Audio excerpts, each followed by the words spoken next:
I'm Madison Miner with Say What Podcast, and I have the great pleasure and honor of having a good friend of mine, Sonja Shaw, who is here today to answer some questions and just spread news about what she's doing here in California and in her local school district. So Sonja, welcome to our show. Awesome. Thank you for having me. It's all my pleasure.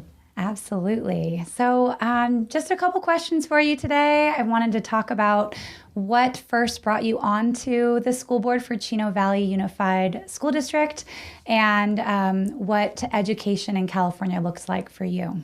Awesome. So back, I want to say maybe a handful of years, just like yourself, Madison, we were just moms volunteering in the classroom, involved with our children's education. I was a room mom. I was an art mom. I was also the PE mom since I was a personal trainer for many, many years. I was any mom that was needed in the classroom. And when the world shut down is when I kind of got a behind the scene look and I got a crash course into politics really quick because we didn't like all the things that were going on with our children being on online learning. Fortunate enough, I was able to put my kids in a charter school that was open, all while most kids were behind a computer screen and parents had an eye on exactly what was happening in some of the classrooms. That's not to say that, we don't have great teachers. We absolutely do have great teachers, but we do have here in California union activists pushing a lot of ideologies in the classroom, and that wasn't right. When, parents were wanting the kids to go back into in person because the whole world was going back to normal. People were in vacation. Our governor was at football games and everything other. We got loud. We found out what a school board was. We started attending meetings. We quickly found out, just like most of parents, that the school board did not promote real education. And that's when we said enough is enough. So we ended up running. 2 seats were available, and we switched a majority from a 2-3 to a 4-1. And then this last election, we now in Chino have a 5-0 when it comes to actual real education, parental rights, and ensuring fairness in our girls' sports. I love that. I think of my own kids when you were talking about your kids being in a school that you felt was safe for them. Why run? Why run when your kids were safe, were protected, were in a place where you knew what they were being educated with? And yeah. As a mother, I couldn't just sit there and watch, knowing there was other kids just like myself. When I was a child and my siblings, my mom passed away when I was very young. My dad came from another country. He was doing the best he can with what he had. But I also know there's all those other kids that don't have that same opportunity. There's all the other kids that have 2 working parents that they're not able to be as involved as they would like to be. So when I saw that, in no good conscience was I able to walk away from trying to do what I can do to protect all kids. And that's why I said, you know what, my kids are going to be safe. They're blessed to have, a mother and father there that are doing their best to provide the best outcomes for them. But at the same token, I just knew, I saw the stories. I saw the mothers and fathers crying, the grandma and grandpas, and I couldn't walk away from that, Madison. I had to step in and say, okay, what can we do to fix this problem here in California? So I know in Chino Valley, I haven't been yet in person, but I do watch your board meetings online and thankful that there's an opportunity for that. I know that there's been some controversies and there's been some threats in Chino Valley, specifically against you, but against the school board in general. How have you navigated through that, and what does that look like on a daily basis for your family and your husband and you? Absolutely. So when we first passed the parental notification policy a couple years ago, that was a huge one. The death threats started to roll in. Now, being a mother, being involved in this, there was a lot of firsts. So when I first got the first one, I'm not going to lie, it was terrifying. I'm a mother trying to protect children, and then my own children are now in danger with specific verbiage that was threatening their lives. And that hurt. But at the same token, we were able to come together as a family. Luckily, we have, we're covered by the blood of Jesus. We believe in the Lord. So we definitely believe that if he's going to take us to it, he's going to take us through it. And as a family, we pray together. We put safety measures in place. I have 2 bold and very courageous, God-fearing children, daughters, young ladies that they never once blinked. It was never like, Mom, don't do this. It was like, Mom, keep going, right? When they couldn't attend board meetings because they're in soccer fields, they were watching board meetings and rooting me on when they got home. And it's a beautiful thing. But at the same token, those death threats just made me more resolute in standing firm in what we believe in. Because if those people want my life just for protecting children and wanting a real education, being the opportunities being there for our kids, then I know that I would be a coward to walk away from that, Madison. So when we pass those kinds of things and those things continue to come in, We definitely take them serious. We have a great police department that does everything they can. There has been an arrest made on one of them, but these criminals, I believe they're criminals. They are smart. They know how to work the system. And unfortunately in California, lawlessness rules with Newsom and his cronies. So we're still fighting the good fight, but in no way in the world would I be able to walk away from that. And it just brings me to where we're at today. They want to double down, fine, we'll triple down. And on that same note, I know that being on the school board has been difficult and controversial. And as if that wasn't enough, we all hear of a certain announcement that came out quite recently. Do you want to talk about your new run for Superintendent of Public Education here in California? Absolutely. I'm excited to run for the State Superintendent of Education. We've all kind of seen the news clip when Tony Thurmond tried to come and bully our own district. We've seen him bully other districts. Look, the radicals have had this seat for many, many decades. Our kids can't even read and write and do math. That is a problem, all while they're making laws to push ideologies into the classroom.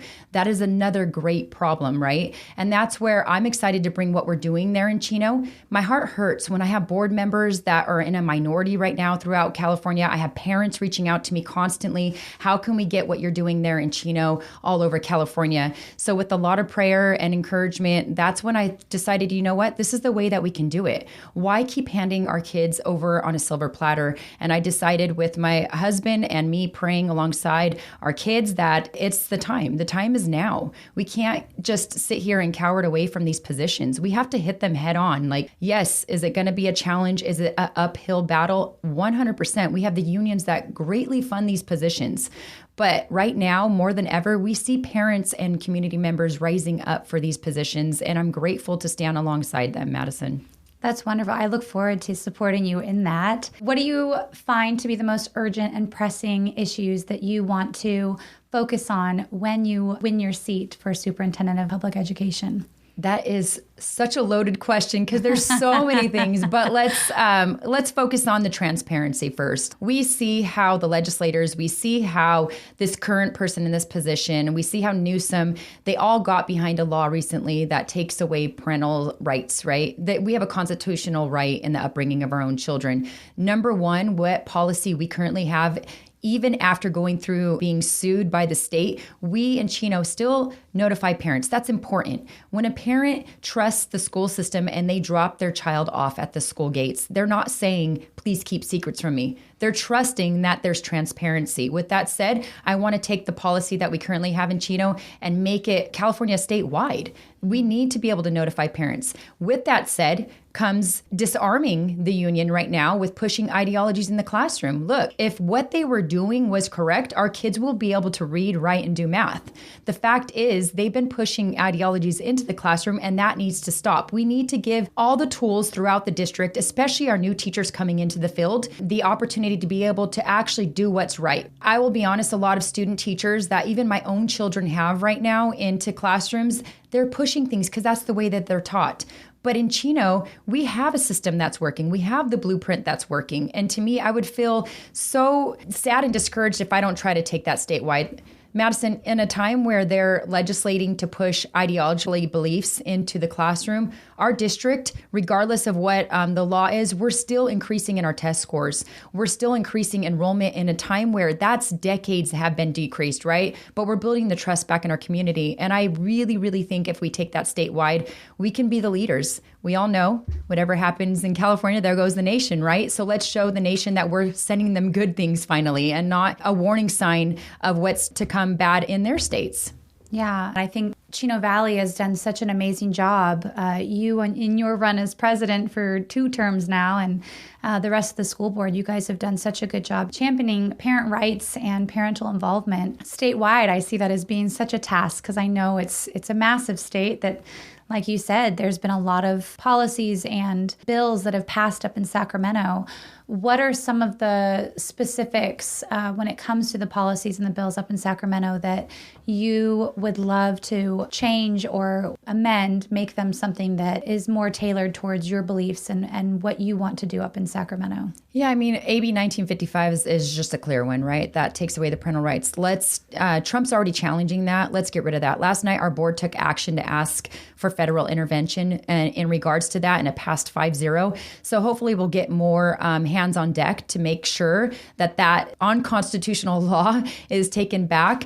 But I also want to mention, when kids get into high school, right? I sit on our Baldy View ROP. I'm a commission member alongside 3 other districts. When a child goes into high school, we should already they should, first of all, already know how to read at grade level. We should not be doing damage control at that point. We've already failed them if they cannot read at grade level. But the reality is, I want to say it's less than 50% of California students can read at grade level.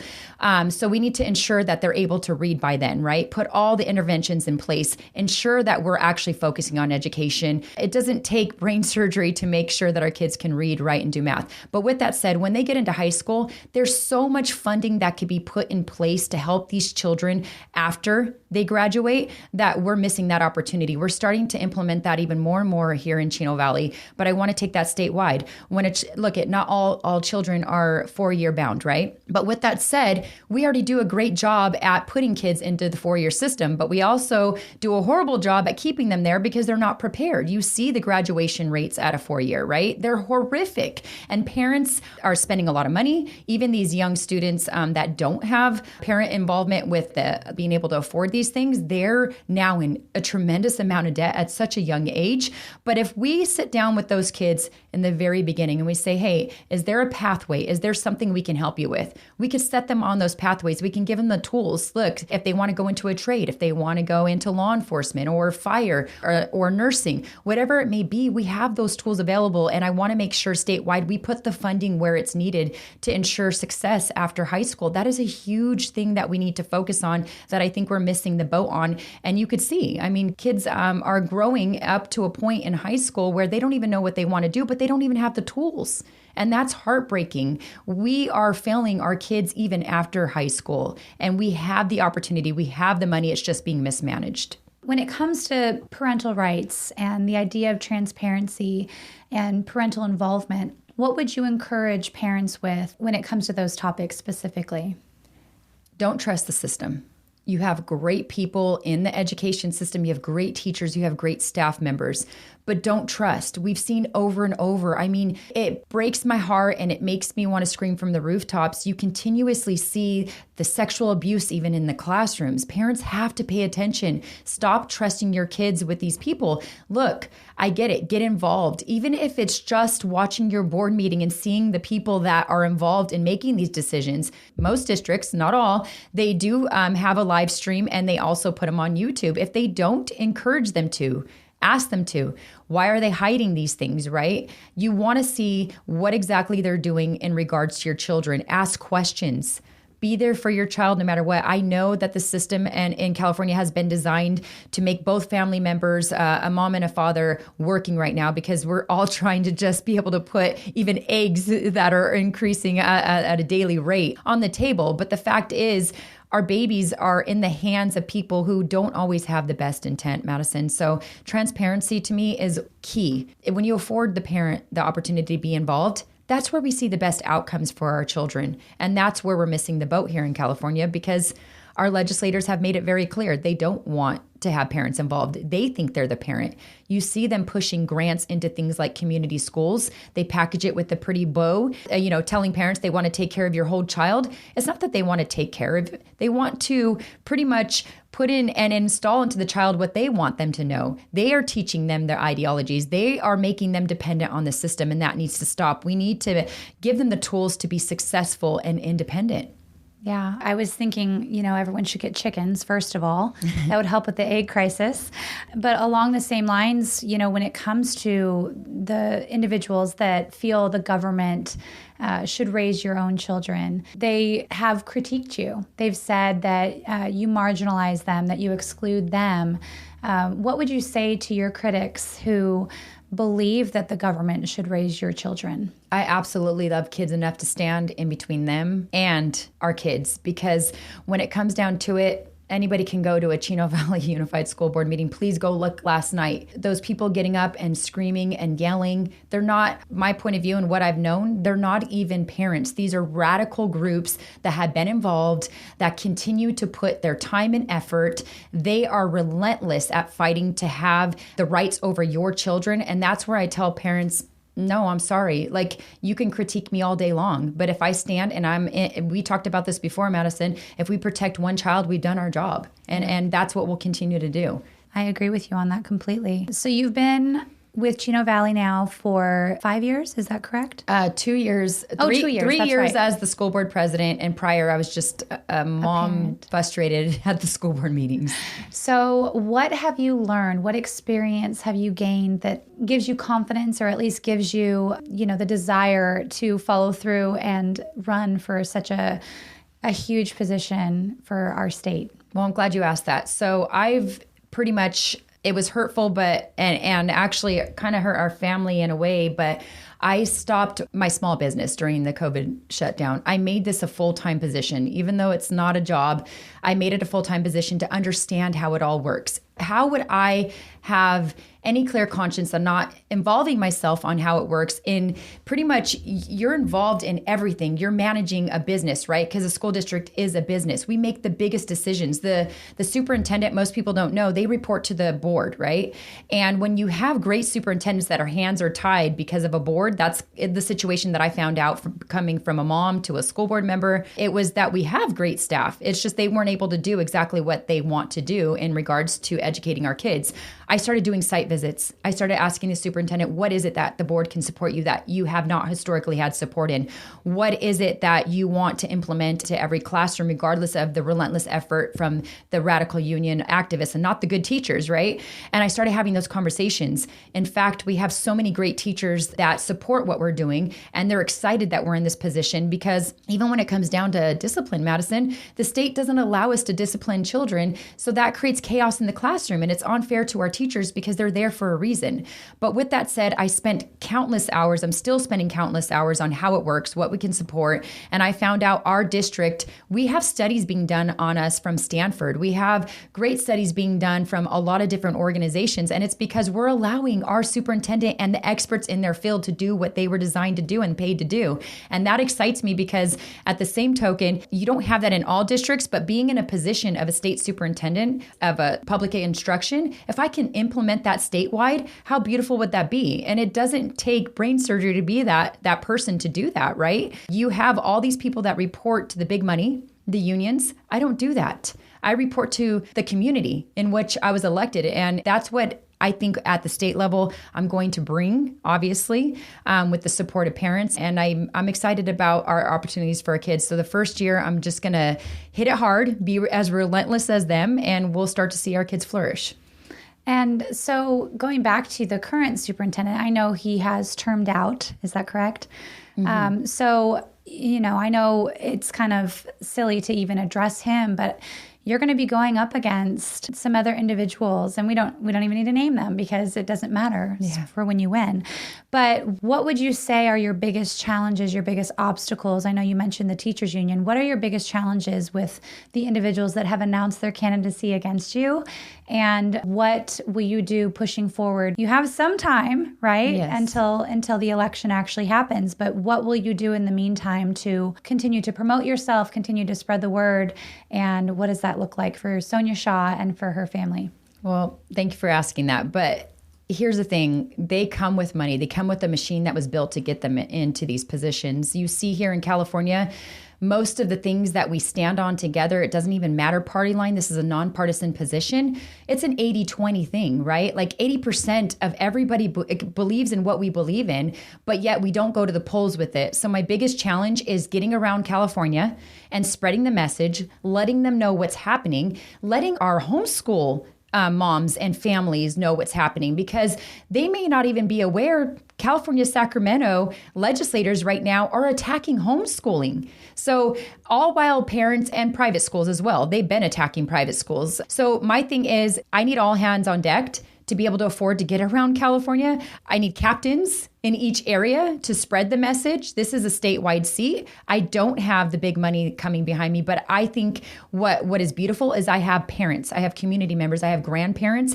As long as we could spread the message, I think this is a winnable seat. It just is going to take all hands on deck, Madison. It cannot be Sonja Shaw's campaign. I was the voice of Chino Valley. I ran as the voice of Chino Valley, right? And we need to have a voice in Sacramento for the parents and community members that actually care. And I want to say those that don't don't have children, you need to get involved.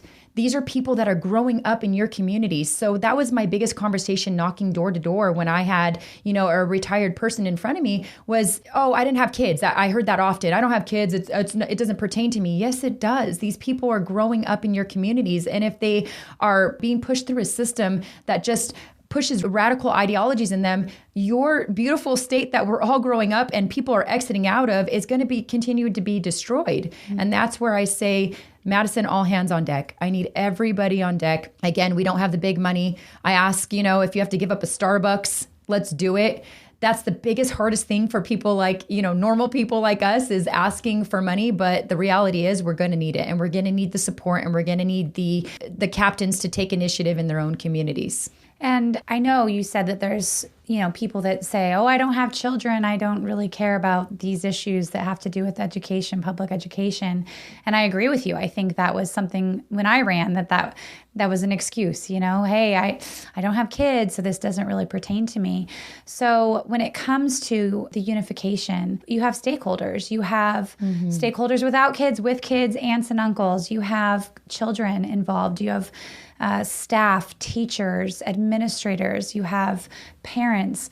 What can you do to unify both sides of the aisle, in a sense? What can you do to unify people with maybe more liberal ideas and people with more conservative ideas for public education? Well, the most amazing part in our own community, we've already done a great job at doing that. We just need to help let it grow. And by that is bringing back a focus. Look, we can all agree to disagree pretty much that, well, actually, we can all agree that ideologies should be placed at the home, right? When you actually start putting them back into the home and not into our school system, I think that's where we can find common ground. When we all look at it, and if kids cannot read, we've obviously lost our focus. I think on both sides of the aisle, again, if we focus back on education and we agree to keep ideologies on both sides outside, our kids will be on a pathway for success. And that's where I say, look, Madison, people want to label me as, this, that, the other, Christian nationalist, whatever they want to label me as. The fact of the matter is, I work with parents all day long that have no common ground with the same religion or the same beliefs as far as that. But we all have the same belief that we want to put kids on a successful pathway. And as long as we continue on that pathway, I think it's going to be a beautiful thing statewide. Of course, they'll try to divide us, but my focus is on educating our kids and giving them the best tools possible for after high school. If they don't agree with me, then we're obviously never going to agree with common sense. It needs to be pushed into the classroom, and common sense will prevail if we all can get on that same page. When you win this superintendent position for public education in California, I know you kind of talked about hitting the ground running in your first year, but what would you say would be a successful platform response or successful platform result from your first year being the superintendent of public education in California? Well, I think we have to look at historically, this has taken so many years for us to get here, right? So as much as I am going to get in there and hit the ground running, it's also turning the ship around. There's going to be a lot of things, just like in our own district. The first year, we've made a lot of bold stance. So I think that's the number one key, sending the message. We're not going to tolerate that here. We're going to focus on education and be relentless at pushing that. But you know what's great, Madison, is over the past couple of years, 3 years that I've been in this position, I've actually gotten letters. Obviously, they didn't put their names on it, but people from the Department of Ed, we know there's great people in there. They just want good leadership that allows them to do what they want to do, which is educate, right? So when I get in there, it's to send that message. We're not going to tolerate any more of this other nonsense. We're going to turn the ship around, and we're going to start focusing back on education and giving the tools statewide, using the money to give it statewide. I think with that said, if we continue to push that message in the first year, you're going to see some people jump the ship, and you're going to see some people want to come onto the ship. We've seen that hit there locally in our own district, and it was a blessing, right? Pretty much weeded themselves out. And I think with that said, after the first year is when you'll start to see the beautiful things happen. When we start giving the tools, we start giving the opportunities, we start helping our newer teachers, also giving back discipline opportunities to school districts, you're going to see a big change. We did that there in Chino. I could tell you right now, we were frowned upon by the person in that position right now when it comes to the dashboard on discipline. When we got in there, we said, if you do pretty much do the crime, you're going to do the time type of thing, right? You're going to be expelled or punished or suspended. The state doesn't want you to do those things. But we also put in place great systems into those programs. When they were put in those programs, we put money from the district's general funding to make sure that those students had the mentors that they needed to get back into, the day-to-day classroom. And that's where I think we're missing the opportunity again. We have gone to a point where, you saw a law being passed recently in the last year. Kids can literally start throwing things in a classroom, cussing and yelling, and you can't even discipline them in California. That's wrong. We need to change all that back. I think with those things said too, you have laws right now that force districts to put tampons in the boys' restroom. People don't even know that. Till this day, I still get messages, why is there a dispenser in there, right? That's all wasted money. That's all wasted money, all while our kids are failing at reading, writing, and math. That's where we're dumping our money into. It's those things that we need to focus and bring more attention back onto and put them back on the table. I think once we do that and we clear all of that stuff out, it's going to be easy. It's, again, our focus has been so far to the left and gone, and all the radical ideologies have been, the driver of this ship. Once you clear that out, it's going to be a good thing. It's just a matter of turning that ship around. And I remember when I was visiting classrooms when I was on the school board in Orange Unified, that I would visit classrooms of teachers that I could you can tell, that they were maybe of opposing views, opposing belief systems than I had. And the number one thing all of them said is, I don't have time in my day to teach literacy, to teach math, to teach history and science, because they're being forced to teach all these extras, these extra ideologies. And so I agree with you that those items, SEL, I learned that on the playground. You don't tease kids. You don't. And so it's amazing to see, and sad to see, where our education system in California specifically has been focusing for the last couple of years. I have one more question and then we'll kind of wrap up. But my last question is, Sonja Shaw is just a fitness instructor. She's just a beauty queen and has a great smile. Why do you feel like you can run California Superintendent of Public Education? I'm glad you asked, because I get that a lot. I get, oh, you're not qualified, you're not this, you're not that. Well, let me just kind of back up a little bit. Look, the reality is I support people who go to college, but I also support people who are entrepreneurs, who did other avenues, who are in the field, who are, a nurse, or who are construction workers. My husband's a construction worker. I don't ever tell one of our students, because you're not going down a 4-year pathway, that you're not worthy and you're not able to do something great in the world. So first off, with that said, again, some of our most successful people in the nation, they're on the same pathway that I was, right? This is a position where it's pretty much you're in charge. It's going to be your direction, and then everybody has to play out. So in our own district, we have experts, and then we have those that make the decisions that drive the experts to do what they do. This is the same thing. We have the success. Our district is not declining. And I've already kind of went over that. We've had clouded so much, right? We have forced down so much on our teachers. And let's be fair to the good teachers. We've given them so much that they have to put into the classroom as a whole in California. But as a district, we actually minimize that. And we said, here's the critical standards. Here's the critical things. This is what we want you to continuously push, because once you meet these, you're going to have that child succeed. And that's what we're going to do at the statewide. So to me, yes, bash me all you want, but at the same token, we're doing something great in Chino, and it doesn't take a polished career politician. It takes a polished career politician to continue on the pathway of destruction. And obviously with our school board, you see, we have parents, we have community members, we have retired police officers on our board. Our district is very successful, even in California, and we continue to climb that pathway, right? So for me, when they say that, I actually love that they say those things to me, because all in the meanwhile, I'm giving the students the ability regardless of their pathways and going to a college. We're telling them, hey, you could do great things in the world, and you're going to. And that's exactly what we're doing in our state levels. So yes, they could say I'm unqualified, but you know what? It took this unqualified, caring mother to stand up to Newsom and the rest of them. And look what we're doing in California. California, we're accomplishing major, main things. And we not only have the support of Chino, I have the support of tons of parents and community members all across California. That's exactly what we're going to do at the state level and finally get our kids on the pathway to success. I love that. So, ladies and gentlemen, I would like to be the first to introduce our next Superintendent of Public Education, Sonja Shaw. Sonja, thank you for being a fighter and a mama bear and the incredible inspiration that you've been for myself and I know so many others. I'm so grateful for your time and for your sacrifice daily on the school board. And I'm just so impressed and appreciative of your willingness and your family's willingness to continue even on a bigger level. I'm so grateful. So thank you for protecting my kids and your kids and all the other children that are going to go through the public school systems. It's just such an honor to call you my friend and to have this opportunity with you today. And Madison, I do have to say something. I appreciate you from the bottom of my heart. Two mothers in a very similar position, they tore you apart and you stood so strong. And look at you now. You didn't give up. I mean, they did everything. They went after you. Big money went after you. Unions went after you.